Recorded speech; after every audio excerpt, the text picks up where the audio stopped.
Hi friends, welcome to VIP first channel. இன்றைக்கி என்ன பார்க்க போகிறோன்னா பீஸா தான் பார்க்க போகிறோம். நம்ம வீட்லேயே அவனே இல்லாமல் கடையில் எப்படி நம்ம சாப்பிட்றோமோ அதே மாதிரி ஒரு டேஸ்ட்டில் நம்ம பீஸா ரெடி பண்ணி சாப்பிட்லாம். ஸோ எப்படி பண்ணலாம் அப்படின்றத வாங்க வீடியோஸ்க்குள்ளே போய் பார்க்கலாம். வீடியோஸ் ஸ்கிப் பண்ணாமல் லாஸ்ட் வரைக்கும் பாருங்கள். அப்போ தான் நான் எப்படி பண்ணுறேன்னு தெரியும். ஃபஸ்ட் டைம் சேனலில் பார்க்குறோம் அப்படின்னா சப்ஸ்கிரைப் பண்ணி கொஞ்சம் கிளிக் பண்ணிக்கோங்க. பக்கத்தில் இருக்கிற பெல் ஐக்கானை கிளிக் பண்ணும்போது ஆல்ன்ற ஆப்ஷன் கொடுத்தீங்கன்னா நான் போகிற வீடியோஸ்லாம் ஆன் த ஸ்பாட்டில் வந்து சேரும். வாங்க வீடியோஸ்க்குள்ளே போகலாம். ஒரு பவுல் எடுத்துக்கலாம். தேவையான தண்ணி சேர்த்துக்கலாம். ஒரு ஸ்பூன் அளவுக்கு ஈஸ்ட்டு சேர்த்துக்கலாம். ஈஸ்ட்டு போட்டு நம்ம புளிக்க வைக்க போகிறோம். ஹாட் வாட்டரை ஊற்றி நம்ம ஒரு ஸ்பூன் லைட்டாக ஈஸ்ட்டு சேர்த்துக்கோங்க. சேர்த்ததுக்கப்புறம் நல்லா கரண்டி வச்சு ஃபுல்லாக மிக்ஸ் பண்ணி விட்டுக்கோங்க. மிக்ஸ் பண்ணதுக்கப்புறம் தட்டு போட்டு மூடி ஒரு 10 மினிட்ஸ் 15 மினிட்ஸ் நம்ம ஓப்பன் பண்ணாமல் அப்படியே க்ளோஸ்லேயே வைங்க. நமக்கு ஈஸ்ட்டு வந்து கொஞ்சம் நல்லா புளிச்சு நமக்கு வரும். மேலே புளிச்சதுக்கப்புறம் நம்ம எடுத்து வச்சுருக்க மைதா மாவில் போட்டு நம்ம பீஸாவோட பேஸ் செய்கிறதுக்கு நம்ம ஈஸ்ட்டு போட்டு நம்ம புளிக்க வைக்க போகிறோம். புளிக்க வச்சதுக்கப்புறம் நம்ம மைதா மாவில் போட்டு நல்லா போட்டு மிக்ஸ் பண்ணி நம்ம மாவு பிசைஞ்சு வைக்க போகிறோம். 10 மினிட்ஸ் கிட்ட ஆகட்டும். அப்போ தான் நமக்கு ஈஸ்ட் நல்லா வேலை செய்யும். 10 மினிட்ஸ் கிட்ட ஆகிடுச்சு. இப்போ நம்ம வந்து ஒரு பவுல் எடுத்துக்குவோம். தேவையான அளவுக்கு ஒரு கப்பு மைதா மாவு எடுத்து வச்சுக்க அதை சேர்த்துக்கலாம். லைட்டாக ஒரு 1/4 டீஸ்பூன் உப்பு சேர்த்துக்கலாம். ஒரு ஸ்பூன் சர்க்கரை சேர்த்துக்கலாம். சர்க்கரை எதுக்கு சேர்க்குறோன்னா நம்ம போடும்போது அந்த பேஸ் கொஞ்சம் லைட்டாக ஸ்வீட்டாக இருக்கும், அதுக்காக நம்ம சேர்க்குறோம். சேர்த்ததுக்கப்புறம் நம்ம மிக்ஸ் பண்ணி வச்சுருக்க ஈஸ்ட்டை நம்ம இந்த மாவில் சேர்த்து நல்லா மிக்ஸ் பண்ணிக்க போகிறோம். கையை வச்சு நம்ம சப்பாத்தி மாவு எப்படி பிசைவோமோ அதே மாதிரி தான் நம்ம ஈஸ்ட்டு போட்டு நம்ம மாவு பிசைய போகிறோம். நல்லா மிக்ஸ் பண்ணிக்கணும். நம்ம கையை வச்சு பிசைறதுல தான் இருக்குது. அப்படி நம்ம எந்த அளவுக்கு நம்ம மிக்ஸ் பண்ணி நல்லா மாவை நல்லா பிசைஞ்சு சாஃப்டாக எடுக்கிறோமோ நமக்கு பீஸாவோட பேஸ் நமக்கு நல்லா ஈஸியாக நமக்கு வரும். ஸோ எல்லா மாவையும் நல்லா மிக்ஸ் பண்ணியாச்சு. கையில் கொஞ்சம் மாவு ஒட்டுது நீங்கள் நினைக்க வேணாம். அதோடு தான் நீங்கள் பிசையணும். ஒட்டுற மாதிரி இருக்கும்போது நம்ம ஃப்ளோரில் எடுத்து வச்சுக்கலாம். கிச்சனோட ஃப்ளோர் தான் நான் யூஸ் பண்ணி நான் மாவு பிசைய போகிறேன். ஒரு ஸ்பூன் லைட்டாக ஆயில் சேர்த்துக்கலாம்.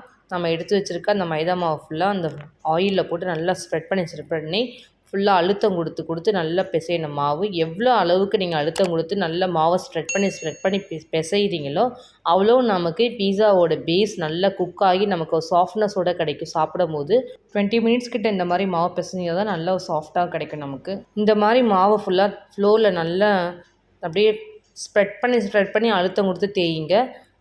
மொத்தமாக தேய்க்காதீங்க. இதே மாதிரி நீளமாக நம்ம நல்லா ஸ்ப்ரெட் பண்ணி தேய்ச்சிங்கன்னா நல்லா சாஃப்ட்னஸ் கொடுத்து நமக்கு பீஸா நல்ல ஒரு டேஸ்ட்டில் இருக்கும் நமக்கு. ஸோ இதே மாதிரி ஸ்ப்ரெட் பண்ணி தேய்க்கலாம். தேய்ச்சி நல்லா ஃபுல்லாக நம்ம இதே மாதிரி எடுத்து வச்சுக்க போகிறோம். நம்ம தேய்க்கும் போது நம்ம கையில் ஒட்டவே கொட்டாது மாவு. ஃபஸ்ட்டு நம்ம ஒட்டும் போது இருக்கவே கூடாது. அடுத்த தடவை நம்ம பிசைஞ்சு எடுக்கும் போது இன்னும் ஒட்டுச்சுன்னா இன்னும் நல்லா மாவு பிசையணும் அர்த்தம். எனக்கு மாவு ஒட்டவே இல்லை. ஆல்மோஸ்ட் கொஞ்சம் முடிஞ்சிடுச்சு. முடிஞ்சதுக்கப்புறம் இதே மாதிரி கையில் ஃபுல்லாக நம்ம பால் மாதிரி இதே மாதிரி ரொட்டேட் பண்ணி நம்ம எடுத்துக்க போகிறோம். ஃபுல்லாக சுருட்டி இதே மாதிரி எடுத்துகிட்டே நமக்கு பீஸாவோட பேஸோட பால் ரெடி ஆகிடுச்சு. இப்போ நம்ம லைட்டாக நம்ம ஆயில் சேர்த்துக்கலாம். அந்த ஒரு பவுலில் சேர்த்ததுக்கப்புறம் நம்ம அந்த எடுத்து வச்சுருக்க மாவை தூக்கி அந்த ஆயிலில் போட்டுடணும். போட்டதுக்கப்புறம் நம்ம மேலோட்டமாக ஒரு கோட்டில் நம்ம ஆயில் கொஞ்சம் சேர்க்கணும். எதுக்காக நம்ம ஆயில் சேர்க்குறோன்னா நமக்கு மாவு அப்போ தான் காயாமல் நமக்கு அப்படியே இருக்கும் போட்ட மாதிரியே. இல்லைன்னா மாவு நமக்கு ரொம்ப காஞ்சிரும். ஸோ அதனால் லைட்டாக நம்ம ஆயில் சேர்த்துக்கலாம். சுற்றி ஆயில் சேர்த்ததுக்கப்புறம் தட்டு போட்டு மூடி ஒரு 1.5 ஹவர்ஸ்க்கு நமக்கு நல்ல மாவு ஊறணும். ஊறினா தான் நமக்கு பீஸா பேஸ் பண்ண முடியும். நமக்கு எவ்வளோ ஊறி நமக்கு மாவு சாஃப்ட்னஸ் வருதோ நமக்கு அவ்வளோ நமக்கு பீஸாவோட டேஸ்ட் நல்லா கிடைக்கும். ஸோ கண்டிப்பாக 1.5 ஹவர்ஸ்க்காவது மாவு நமக்கு புளிக்க வைக்கணும். அதனால் நல்லா ஊற வைக்கணும். அதனால் நல்லா ஊறட்டும். இப்போ நம்ம ஒரு பேனில் தான் நம்ம இன்றைக்கி பீஸா பண்ண போகிறோம். அவனே இல்லாமல் பண்ண போகிறோம். ஸோ ஒரு பேன் எடுத்துக்குவோம். வீட்டில் இருக்கிற உப்பு இருக்குது பாருங்கள், நல்லா ஃபுல்லாக ஸ்ப்ரெட் பண்ணி அந்த பேனில் நம்ம போட்டுக்கலாம். போட்டதுக்கப்புறம் அந்த பேனுக்கு அந்த உப்பு மேலே நம்ம ஒரு ஸ்டாண்டு மாதிரி வைக்க போகிறோம். உங்கள் வீட்டில் வேறு ஏதாவது ஸ்டாண்டு கூட நீங்கள் யூஸ் பண்ணிக்கோங்க. இப்போ நம்ம ஸ்டவ்வை ஆன் பண்ணிக்குவோம். நம்ம எடுத்து வச்சுருக்க அந்த பேனை தூக்கி நம்ம அந்த ஸ்டவ் மேலே வச்சு தட்டு போட்டு மூடி நம்ம அந்த உப்பு ஃபுல்லாக நமக்கு ஹீட் பண்ண போகிறோம். ஹீட் பண்ணதுக்கப்புறம் நம்ம பீஸாவை தூக்கி வைக்க போகிறோம். அதனால ஒரு 15 மினிட்ஸ் கிட்ட நம்ம போட்ட உப்பு எல்லாமே நல்லா ஹீட் ஆகணும். நல்லா எவ்வளோ நமக்கு சூடாகுதோ நமக்கு அவ்வளவும் நமக்கு பீஸாவோட பேஸ் நமக்கு நல்லா குக்காகி கிடைக்கும். அதனால் உப்பு போட்டு தட்டு போட்டு மூடி வைக்க போகிறோம் நம்ம. இப்போ நம்ம ஆல்ரெடி நம்ம எடுத்து வச்சுருக்க மாவு நமக்கு ஊறி இருக்கும். இப்போ நம்ம தட்டை ஓப்பன் பண்ணி பார்க்கலாம். ஃபஸ்ட்டு நம்ம போட்டதுக்கு இப்போட ரேஷியோ பாருங்கள், நல்லா நமக்கு பெருசாக நிறைய குவான்டிட்டி நமக்கு இருக்குது. அப்படியே நமக்கு வந்த உடனே டக்குன்னு அந்த மாவில் ஒரு டிஷ்ஷும் குத்திட்டு அந்த மாவை நல்லா அழுத்தம் கொடுத்து நல்லா பிசைங்க திரும்பவுமே. ரொம்ப பிசையணும்னா கொஞ்சம் லைட்டாக பிசைஞ்சா போதும். நமக்கு ஆல்ரெடி மாவு நல்லா ஊறி வந்திருக்குது. இப்போ நம்ம ஆல்ரெடி ஃபஸ்ட் நம்ம போடும்போது ஒரு பால் மாதிரி ரெடி பண்ண பாருங்கள். அதே மாதிரி சுருட்டி இதேமாதிரி நம்ம பால் மாதிரி ரெடி பண்ணிக்க போகிறோம். பீஸா பேஸ் பண்ணுறதுக்கு நமக்கு மாவு ரெடி ஆகிடுச்சு.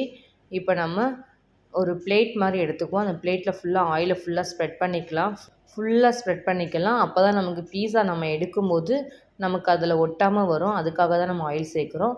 இப்போ எடுத்து வச்சுருக்க மாவை நான் 2ஆக டிவைட் பண்ணி எடுத்துக்க போகிறேன். இதே மாதிரி பலூன் மாதிரி 2ஆக டிவைட் பண்ணி எடுத்துக்கோங்க. எடுத்ததுக்கப்புறம் நம்ம அந்த பிளேட்டில் நம்ம சேர்த்துக்கலாம். இப்போ அதை சேர்த்து நம்ம சப்பாத்தி மாவு மாதிரி நம்ம கையாலே ஸ்ப்ரெட் பண்ணி நம்ம ஃபுல்லாக திரட்ட போகிறோம். சப்பாத்தி கட்டையெல்லாம் போட வேணாம், நம்ம கையாலே ஃபுல்லாக திரட்டிக்கலாம். நமக்கு ஈஸியாகவே வரும் ஹேண்டில் பண்ணுறதுக்கு. நான் பண்ணுற மாதிரியே பண்ணுங்களேன், நல்ல ஒரு சாஃப்ட்னஸோட ஒரு கடையில் சாப்பிட்ற மாதிரியே அதை விட டேஸ்ட்டில் நமக்கு பீஸா கிடைக்கும். ஸோ இதேமாதிரி கையில் ஃபுல்லாக ஸ்ப்ரெட் பண்ணதுக்கப்புறம் அந்த கார்னரில் மாவை ஃபுல்லாக இதேமாதிரி நம்ம ரோல் பண்ணி நம்ம எடுக்க போகிறோம். ஸோ அந்த 2 ஃபிங்கரால் நம்ம அந்த கார்னர் ஃபுல்லாக அழுத்தம் கொடுத்திங்கன்னா நமக்கு ஓரத்தில் ஃபுல்லாக அந்த மாவு ஃபுல்லாக நமக்கு கொஞ்சம் வெளியில் வரும். இந்த மாதிரி இருந்தால் தான் கரெக்டாக இருக்கும் நமக்கு. ஏன் இந்த மாதிரி பண்ணுறது, நமக்கு அப்போ தான் ஈவனாக குக் ஆகி வரும், அதுக்காக பண்ணுறோம். இந்த மாதிரி பண்ணதுக்கப்புறம் அடுத்து நம்ம ஃபோர்க் ஸ்பூனால் அந்த மாவில் ஃபுல்லாக நம்ம ஹோல்ஸ் போட போகிறோம். இந்த ஹோல்ஸ் எதுக்காக போடுறோம் அப்படின்னா, அப்போ தான் நமக்கு மாவு நல்லா குக் ஆகி ஈவனாக வரும்போது நமக்கு கரெக்டாக பதத்தில் நமக்கு குக் ஆகி வரும். இல்லை சப்போஸ் நீங்கள் இந்த ஃபோர்க் ஸ்பூன் கொடுக்கலன்னா நமக்கு ஒரு பக்கம் வேகாமல் நமக்கு அந்த மாதிரி இருக்கும். இதோட ஏர் ரிலீஸ் பண்ணுறதுக்காக தான் நமக்கு இந்த மாதிரி ஃபோர்க் ஸ்பூனை வச்சு நம்ம இந்த மாதிரி குத்தி விடுறோம் நம்ம. ஸோ இந்த மாதிரி எல்லா பிளேஸ்லையும் நம்ம அந்த மாவில் ஃபுல்லாக ஸ்ப்ரெட் பண்ணி குத்தி விட்டுக்கலாம். இந்த மாதிரி பண்ணதுக்கப்புறம் நம்ம பீஸாவுக்கு தேவையான வெஜிடபிள்ஸ் ஃபுல்லாக நம்ம எடுத்து வச்சுக்க போகிறோம். பீஸா மேலே போட போகிற பொருள் இவ்வளோ தான். இப்போ நம்ம இதை வச்சு தான் பீஸா மேலே போட போகிறோம் ஒன்று ஒன்றா. இப்போ நம்ம ஃபஸ்ட்டு பீஸாவோட சாஸ் எடுத்துக்குவோம். பீஸாவோட சாஸை நம்ம எடுத்து வச்சுருக்க பீஸா பேஸ் மேலே ஃபுல்லாக ஸ்ப்ரெட் பண்ணி தடவிக்க போகிறோம். இதே மாதிரி ஃபுல்லாக ஸ்ப்ரெட் பண்ணி தடவிக்கோங்க. அப்போ தான் நமக்கு நல்லாயிருக்கும். இந்த பீஸாவோட சாஸ் தான் போடணும், அப்போ தான் டேஸ்ட் நல்லாயிருக்கும்.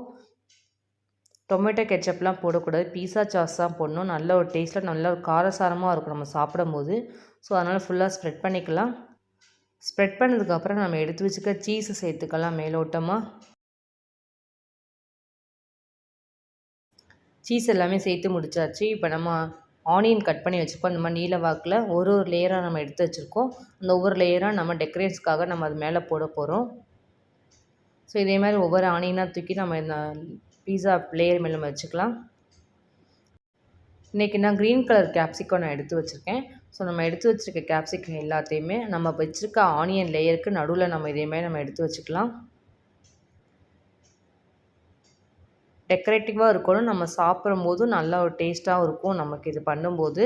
ஸோ அது மாதிரி இதேமாதிரி நம்ம பண்ணி வச்சுக்கலாம். பண்ணதுக்கப்புறம் டொமேட்டோ நான் எடுத்து வச்சுருக்கேன். அந்த டொமேட்டோ ஃபுல்லாக நம்ம நடுவில் ஃபுல்லாக வச்சுக்கலாம்.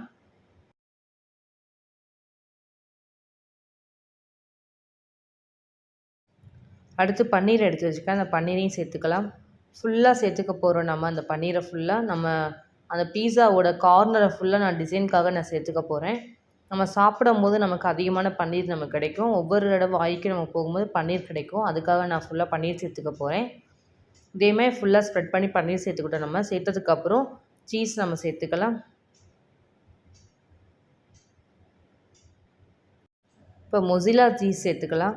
மொசிலா சீஸ் போட்டிங்கன்னா தான் நமக்கு பீஸா நம்ம பிக்கும்போது நமக்கு அந்த நூடுல்ஸ் மாதிரி நமக்கு வரும், பார்த்துருக்கீங்களா? ஒரு மாதிரி நூல் மாதிரி.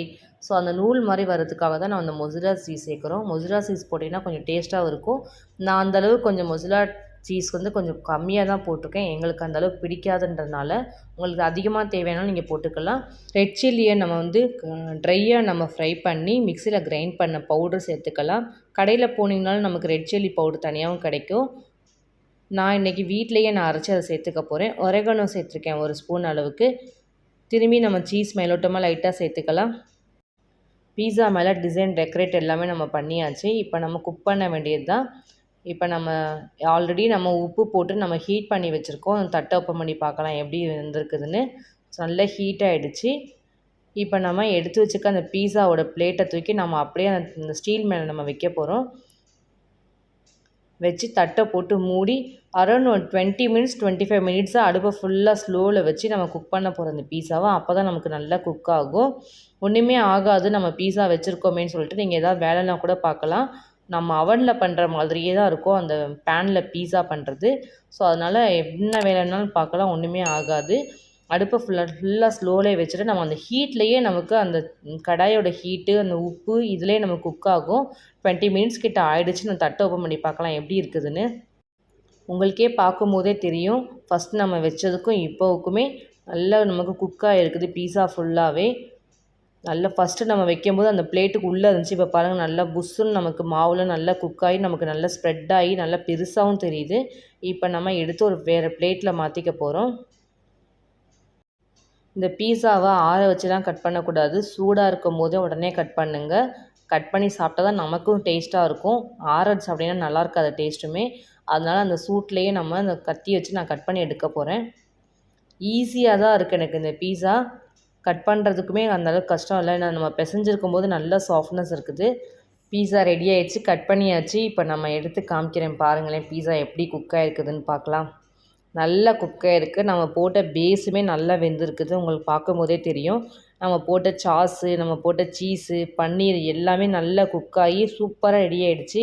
செம்ம டேஸ்ட்டில் இருக்கும். கடையில் சாப்பிட்றத விட வீட்டில் சாப்பிட்றது சூப்பராக இருக்கும். இன்றைக்கி என்னோடய ஸ்டைலில் உங்களுக்கு நான் அவனே இல்லாமல் கடாயில் எப்படி பீஸா பண்ணலான்றது செஞ்சு காமிச்சிருக்கேன்.